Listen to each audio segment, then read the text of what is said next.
Suportado ng ilang ahensya ng pamahalaan at ilang senador ang ROTC Games Mindanao Leg na isinasagawa ngayon sa Zamboanga City.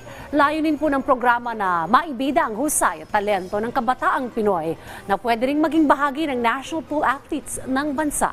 Si Daniel Manalastas sa report. Rise and shine, Daniel.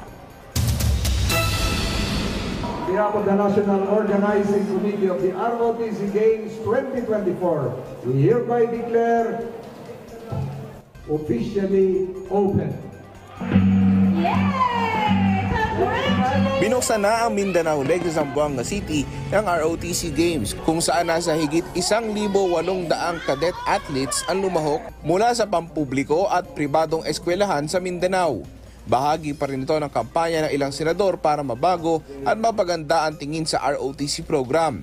Nakakuha naman ito ng suporta mula sa iba't ibang ahensya ng pamahalaan. Siguro asahan natin better competition kasi may mga bagong events yung sepak takraw which is relatively new sa akin pero sa PSC pangkaraniwan na lang yan, and then yung Raiders competition and target shooting. As much as possible, invite all our OTC enrolled students to participate.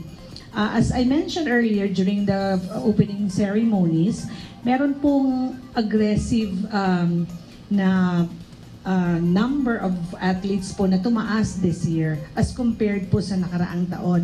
Layunin ng programa ito na mabida ang husay at talento ng mga kabataang Pinoy na pwede ring makuha para maging bahagi ng national pool athletes ng bansa. To showcase really discipline and to pave the way for better leadership training through the ROTC Games. Kasi mga kadete ito hindi to basta-basta atleta. So leadership and discipline. Bukod sa Mindanao Leg, nakatakda rin magkaroon ng Luzon Qualifiers ang Luzon Leg sa Hulyo at National Championships naman sa Agosto. Daniel Manalastas para sa Pambansang TV sa Bagong Pilipinas.